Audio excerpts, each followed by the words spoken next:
Buenas tardes. Bienvenidos a la clase de español. Welcome to the class of Spanish. And we're going to review estar and ser. That's what we did this past week on Wednesday. And for those of you who were with us, we walked through some sentences and some uses of the verb to be. And I gave out this sheet of paper for those of you who were there. And those of you who can come tomorrow to the class at 11, I will give you a sheet as well. So do you remember our ser and estar? They both mean to be. Ser is permanent, estar is temporary. There's specific times we use the ser, specific times we use the estar. So I'll let you take a quick picture of this if you cannot come to class. But who remembers our breakdowns of our yo? Who is yo? Who is tú? Who is él, ella, usted? Let's take a look at it over here, okay? We have yo is your word for I, tú for you, informal. Él is he, ella is she, usted is you, formal. On the plural side, first person, nosotros, that's our we. Vosotros is y'all. Ustedes is you all, formal. And then we have the masculine they, ellos, and the feminine they, ellas. So when we look at the ser, all right, I've already conjugated it here for you. We have yo goes with soy. So if you have a piece of paper, you want to write that down as a refresher in case you need that. Otherwise, you can just, if you're going by memory, that's great. Tú eres, él, ella, and usted es. Some people ask me, why do we have two different endings for the word you? I have no clue, but that's what it is. So, tú goes with eres, usted goes with es. In our plural, first person is nosotros somos. Y'all, informal, is sois. And ellos, ellas, ustedes. That's your formal you. And your they go with son. Sorry, I go with son. So here you would have yo soy, tú eres, él, ella, usted es. Nosotros somos, vosotros sois, ellos, ellas, ustedes son. All right. Who remembers the breakdown for estar? Estar is your informal. It's your temporary. Excuse me. Not thinking straight here. It is your temporary to be. So we have yo, once again. Who remembers what it is for estar? Yo. Remember, we take off the AR for our verb ending. That AR serves as the infinitive for to. So we have EST, take off the AR, but this case is irregular. We add an O, but we also add a Y. Yo estoy. Tú, that one's regular. So if you remember your breakdown for AR verbs, estás. Tú estás. How about your él, ella, usted? This is also regular. Él, ella, usted está. How about nosotros? There's our EST, and our ending for we and an AR verb is amos, estamos, estamos. Vosotros, the EST, vosotros estáis, estáis. And ellos, ellas, ustedes, this is also regular. Estáis. están.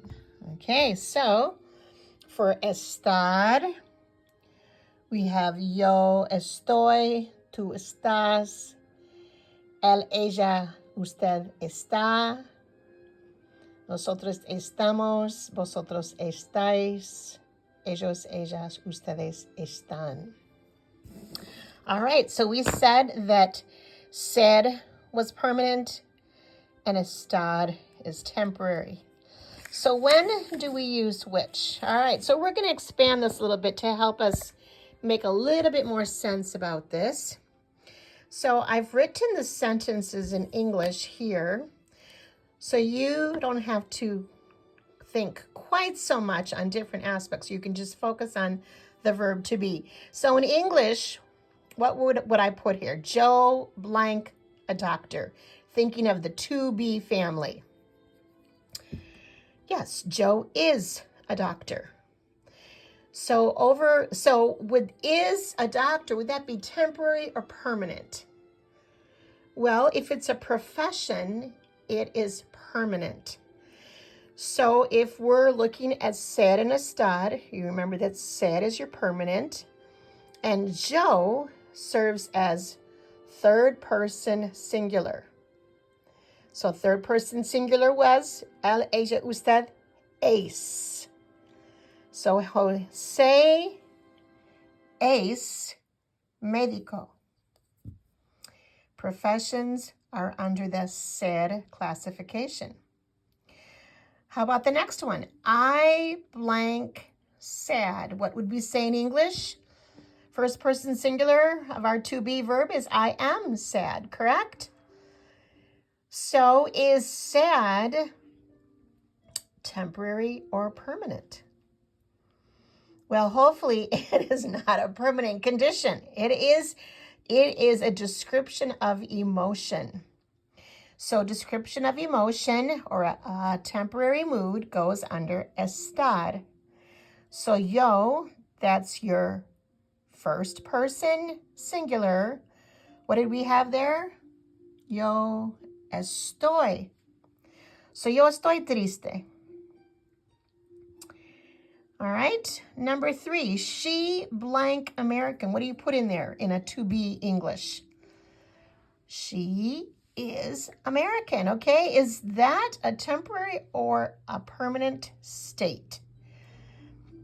That is permanent. That's my nationality. So first of all, professions and nationalities would be under the ser umbrella.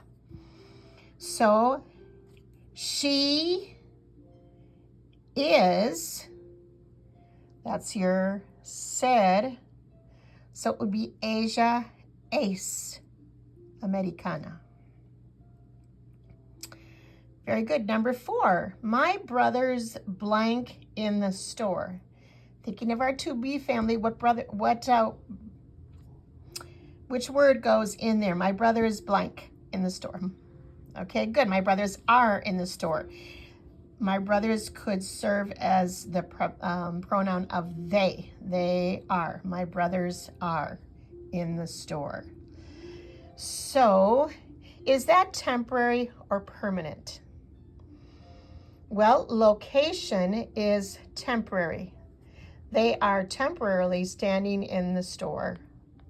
And so they would be our third person plural under the estar umbrella, which would be están. So it would be mis hermanos están en la tienda. All right, how about number 5? We blank from Nicaragua. So we in the to be family goes with are. We are from Nicaragua. Is that a permanent or a temporary or a permanent state? A condition. It is a permanent thing. That is my nationality. So again, profession, nationality, where we're from, origin. Okay? So if it's we, be under the ser umbrella. So we comes with nosotros somos. So we say nosotros somos de Nicaragua. All right, number 6. It, what? It is 9 in the morning. So is that a temporary thing or a permanent situation? Well, actually, it is permanent because when it's 9, it's always 9. Every day there's a 9 o'clock in the morning. Every day there's a 9 o'clock in the afternoon. So this is a permanent situation. This one's a little bit tricky because it is, that would put you under the third person singular, it. But because we are talking about the number of hours and they are plural, 9, time goes under said. I don't know why it does that little focus off like that. It's back there. Time is under said, and plural, third person, is son. So we would put son las 9 de la mañana. All right.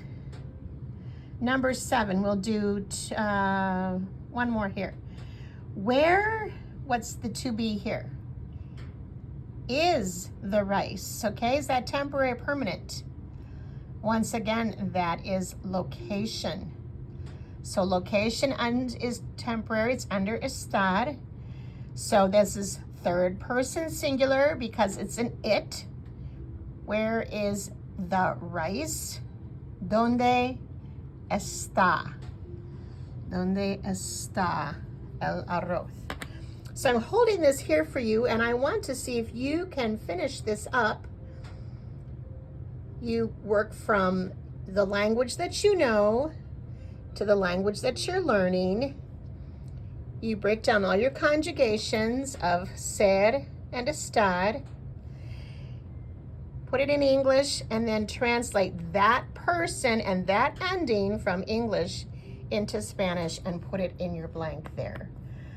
Your ser is going to be your origin, your nationality, it's going to be your profession, and it's going to be your time. Your estar is going to be your location, your temporary mood, and also the time of an event when something's at a certain time. So I hope that you do well, and I hope that you can join us tomorrow, the 18th, 11 o'clock at the center in Michigan. Have a great day. Que tengas un buen día. Nos vemos mañana.